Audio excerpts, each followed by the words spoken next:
Looks like we're live. Hello. Thank you for tuning in. Here is how you can always have ideas for content. Take as many rules off of yourself as possible and just talk about the things you wish other people would say. All you have to do to have an endless supply of ideas for your content is just say the stuff that you'd want to hear from other people. Say the stuff that you'd want to hear from others. Nothing is stronger for attracting your audience to you powerfully, easily, quickly, than saying the exact things that you want to hear. There you go. You're welcome. You can take that to the bank. So now, obviously, we can go much further into this idea. And I want to talk with you a little bit about the creative coefficient of drag. In other words, what are the things that we put in place mentally that slow down our creative process or create that drag?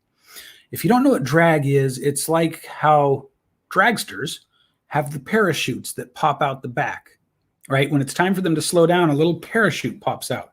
What does that do? It creates drag. It creates resistance to what is otherwise a very easy and powerful move forward. Dragsters, drag racers, need that little parachute to create drag so they stop and don't smash into something. You, on the other hand, want to eliminate as much drag on your creative process as possible. Here are some ways that you can start to really conceptualize this process.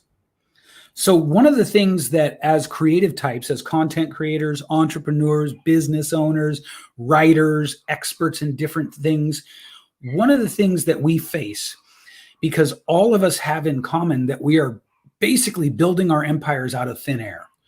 And so one of the things we have in common is we are highly susceptible to what a friend of mine, Alex Sharfin, calls pressure and noise.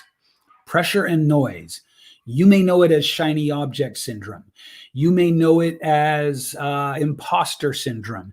It's all of these different things that get in our head and slow down our ability to move smoothly in the direction we want to move. Doubt, second guessing, all of this kind of stuff. All the people on your social media, your preferred social media platform who are saying this thing, here's what I hear a lot. I'm in the marketing space, as you probably know. I hear things like webinars are dead, do this instead.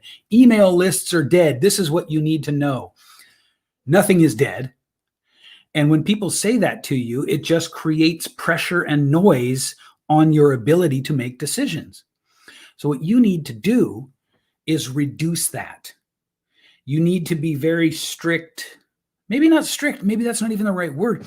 You need to be very shrewd, very calculating about how can you set yourself up in an environment where you have the least restriction on your creativity. And one of the ways that our creativity needs to come out consistently is through our content. So for your content, now, you're going to be inspired to do other things from time to time, and by all means do those. But as a go-to, as a place you can return to every time, just talk about the things that you wish you could hear. Talk about the stuff you wish people were talking about. It's going to automatically and easily attract your ideal audience to you. It's going to push away those that don't agree with you, don't want to be in your world. It is a beautiful, elegant, simple, powerful, potent solution to the content challenge that we all face, the content creation challenge that we all face. Just talk about the things you wish you were hearing, and you'll never want for content again. And as an added bonus, you'll find that you have relieved yourself of some of that coefficient of drag in your creative process. This has been your Marketing Moment.